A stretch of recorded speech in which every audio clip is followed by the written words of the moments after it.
আমি একটা স্ট্যাটাস দিয়েছি, যদি কেউ না পড়ে থাকে আজকে ডেফিনেটলি স্ট্যাটাসটা আপনারা পড়ে নেবেন। শাকিব খান ও বুবলির ভাইরাল হওয়া রোমান্টিক ছবির মাঝেই আলোচনায় উঠে এলেন আরেকজন জনপ্রিয় নায়িকা অপু বিশ্বাস। সাদা শাড়িতে বনানীর এক অনুষ্ঠানে উপস্থিত হয়ে কেবল সৌন্দর্যই নয় বরং স্টেটমেন্টেও মাতিয়ে দিলেন তিনি। আজকের ভিডিওতে জানাবো সেই পুরো ঘটনা, অপুর দেওয়া বিশেষ বার্তা ও শাকিব বুবলি ইস্যুতে তার প্রতিক্রিয়া। পুরো ভিডিওটি দেখুন, মিস করবেন না।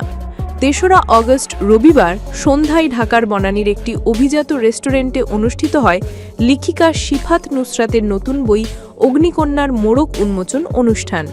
সেখানে সাদা শাড়ি পরে উপস্থিত হন চিত্রনায়িকা অপু বিশ্বাস। তার সঙ্গে ছিলেন লেখিকা শিফাত, মডেল মারিয়া, কণ্ঠশিল্পী কোনাল এবং প্রযোজক আজিজ সহ আরও অনেকে। অপু বলেন, শিফাত আমার ছোট বোনের মতো, ওর প্রতিভা দেখে আমি মুগ্ধ।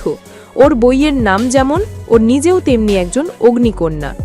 অনুষ্ঠান শেষে সাংবাদিকদের এক প্রশ্নে অপু বিশ্বাসকে শাকিব খান ও বুবলির যুক্তরাষ্ট্রে কাটানো ছুটি নিয়ে প্রশ্ন করা হয়।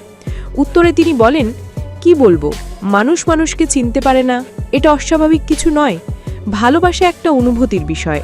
আপনি এক মুহূর্তে আমাকে ভালোবাসতে পারেন, কিন্তু শিফাতকে নয়।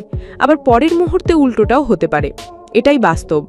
অপু আরও বলেন, আমি 15 জুন একটা স্ট্যাটাস দিয়েছিলাম, যারা সেটা পড়েননি আজই পড়ে নিন। তো 15 জুন আমি একটা স্ট্যাটাস দিয়েছি, যদি কেউ না পড়ে থাকে ওখানেই আপনারা প্রশ্নের উত্তর পেয়ে যাবেন।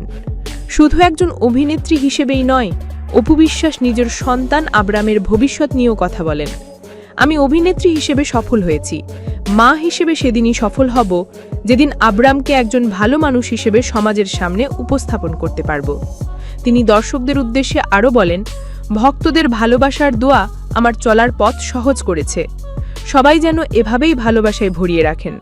দর্শক, অপু বিশ্বাস আজও প্রমাণ করলেন স্টাইল, স্মার্টনেস আর আত্মবিশ্বাস একসাথে কিভাবে নিয়ে চলতে হয়।